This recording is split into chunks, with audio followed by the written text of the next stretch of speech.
Hi, my name is Marisa Bozarth. I'm the Museum Curator of History for the Burlington County Division of Parks, and we're excited to bring to you another series of our artifact highlights here at the Lyceum.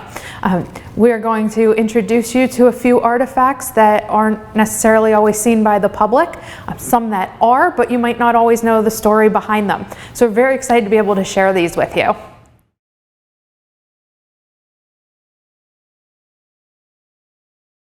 So this little book, when you look at the cover, it's kind of deceiving because it just advertises a paper company.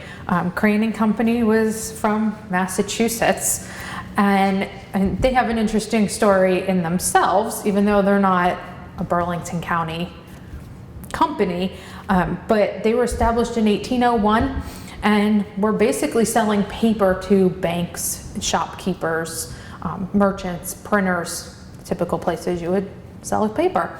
By 1879, what made them more famous is they were given a contract to produce some of our first US currency on their paper. So that became kind of their big claim to fame, is that they were producing United States currency. But the interesting thing about the book and what brings it into Burlington County is who purchased it and what's inside of it.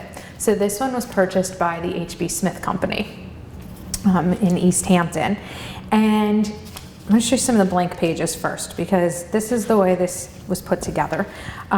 So they weren't just selling, a notebook, right, like we would envision today. So it's very thin paper, and they're all numbered. Each page is numbered and says it's a sample of a specific type of paper, the thickness and all of that. So they want you to like what's in this book and then purchase more from them.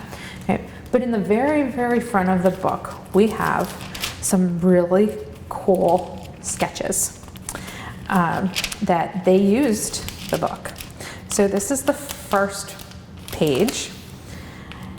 This one might not look like anything too exciting. It looks kind of like a patent drawing, but as you go through them, there are some that look really cool as you get going. So you have things like this that are in here, and it says right on there that this particular piece would be a carrying rack made of rubber. And all of them are dated from about 1884. All of the drawings in the book. Now, they are all drawn by a man named William Kelly. William Kelly was an executive for the H.B. Smith Manufacturing Company, eventually would become president of the company. And one of the things that the Smith Manufacturing Company was known for was the Star bicycle. Star bicycle was not invented by Kelly or even the Smith Company. It was invented by a gentleman named Pressey out of Hamilton. And he developed the Star bicycle, which is, if you've ever seen a high wheel bicycle, it's a high wheel in reverse. It has the little wheel in the front, big wheel in the back. Almost looks like you should go head over heels when you're riding it, but it was actually more aerodynamic, had better balance, and was quite fast. So it was used for bicycle races, bicycle polo, and became one of the most well-known bikes of its time. And when it was being manufactured, the Smiths received full rights to manufacture the Star bicycle. And William Kelly was actually sent to Europe. And when he went, H.B. Smith told him, you don't say anything about the Star bicycle, because he didn't want any competitors finding out and trying to duplicate it. But when you look in this book, these are parts of the bicycle.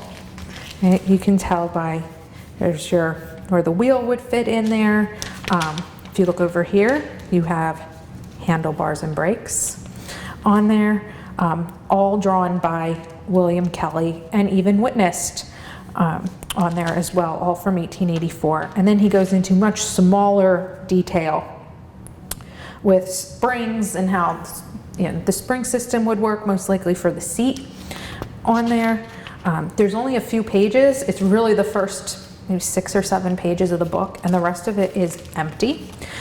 The Star bicycle itself was manufactured for quite some time by the Smith Company. They were actually sued by Pressey at one point because Kelly was overseeing the manufacturing, but Pressey wasn't getting any of the royalties.